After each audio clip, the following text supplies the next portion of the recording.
You could be wiser as an educated advisor. Hello everyone, I'm Steve Savant, syndicated financial columnist and contributing author to Advices, content providers for financial professionals. On today's show, determining your tax bracket, part 3 of our series on developing a financial profile. So let's get down to business.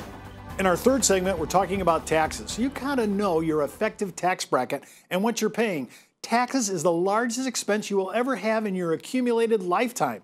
No other expense is going to take up your budget than taxation from now to the day you die.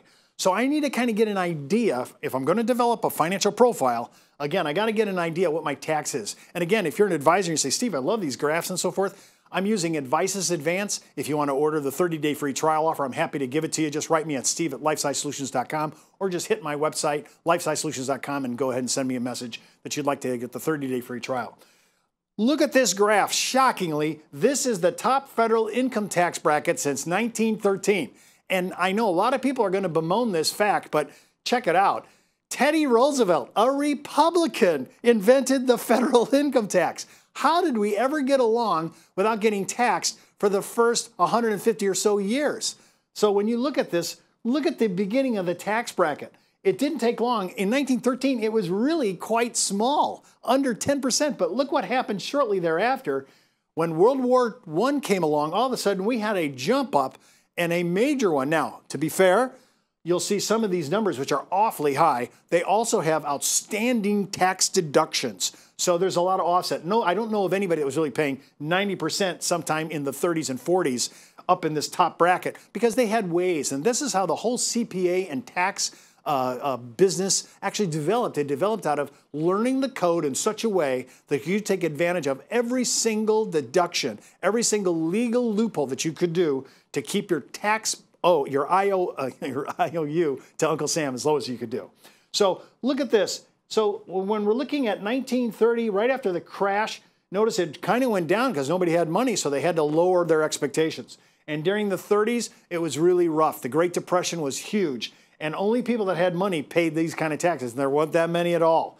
And think about it, by the time we got into World War II, our expenses, some people were right around, that whole block for a long time was about 90%, again, gross, not with putting in the actual standard deductions that they were using at the time.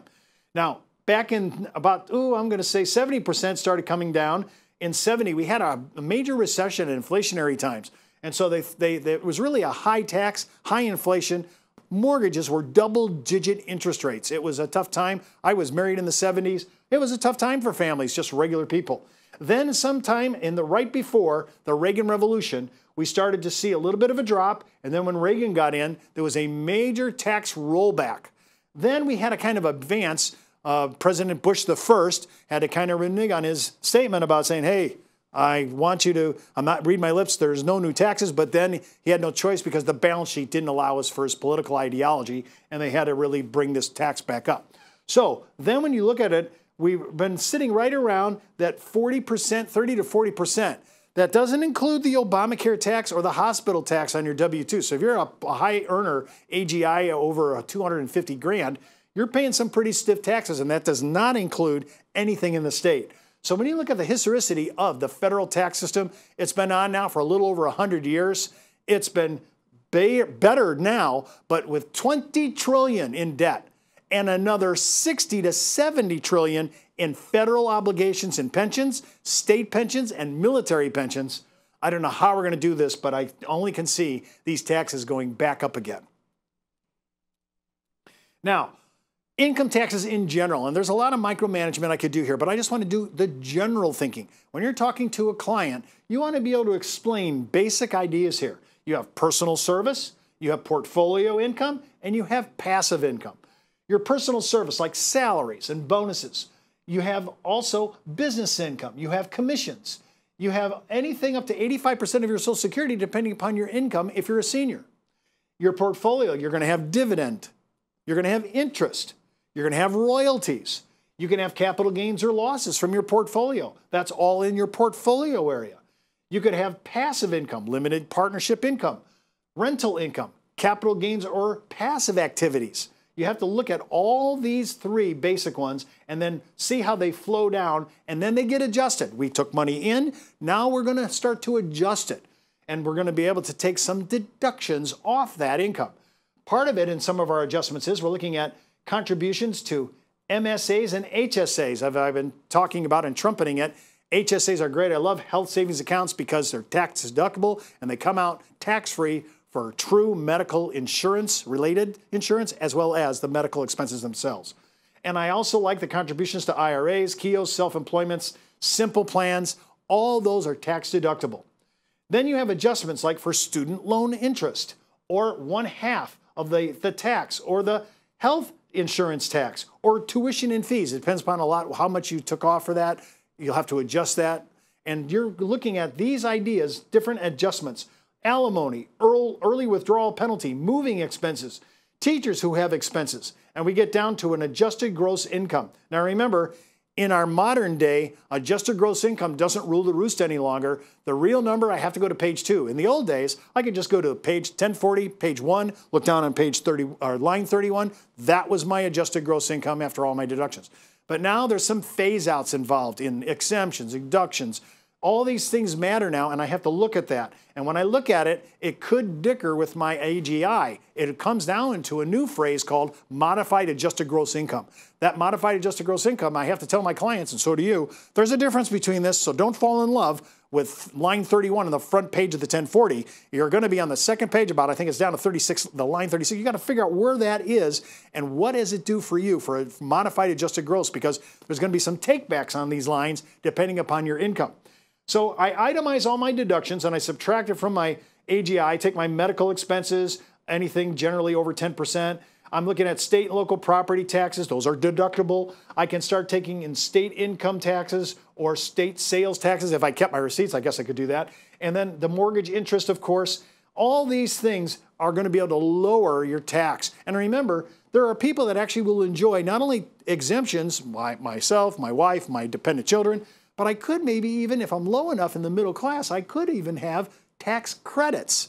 So I always want to look at, hey, I know my tax bill is, do I have any tax credits to offset it? And a lot of middle class people fall into this area where they can actually use tax credits to offset what they owe the Uncle Sam on the federal level.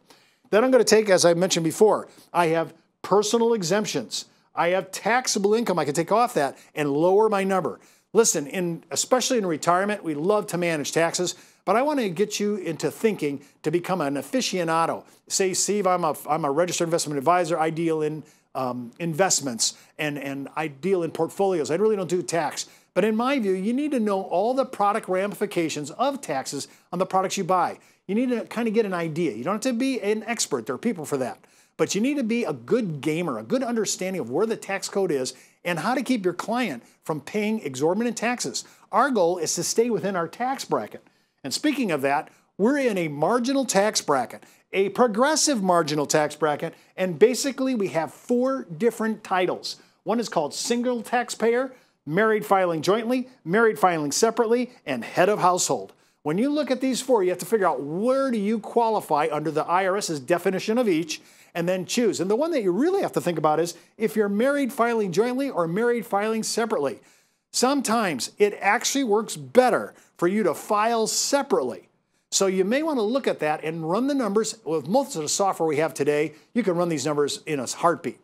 But look at the different marginal tax brackets. Our goal, if we're close to a bracket and we can use deductions to get below that bracket and save taxes, that's our goal. Let's get below the bracket that we're in.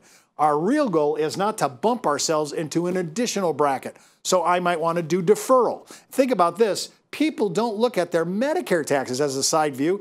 The Medicare is going to go back the last 2 years, and they're going to make your premium payment based on that income. If it's a high income, you're not going to be paying $134, which is the current rate for Medicare. You're going to be paying a lot more than that because it looks back 24 months on your income. So if you see that coming, you may want to defer and get down underneath what you need to do. I think it's something around 87,000 AGI married. So I need to get here and stay in these brackets. My goal, as you can see these brackets, you go up. They get up to the 35% tax bracket. If I could move numbers down to the 33 or the 28, I have to really look at managing my tax bill and get all the legal deductions, my exemptions, and if you're in a lower tax bracket, probably middle class, tax credits to really manage my effective tax bracket. I might find out as a regular middle class, I'm really only paying 20% federal all in. That's the blended rate after all my deductions, using my exemptions and maybe some tax credits back. I'm really only paying out that kind of money. I'm really low to the nut. But some of us have to manage this in the bracket. We don't want to do bracket bumping by income. And just remember, they're going to look at the standard deductions that keep going up every year. And right now, for 2017, it's 40/50. Understand what you're getting involved in. Should I take the standard deduction or should I actually do a long form 1040? And can I do it by myself using software, or do I need to outsource this to a CPA or an enrolled agent of the IRS? To do and develop a financial profile, you need to know what are you paying in taxes in your effective tax bracket.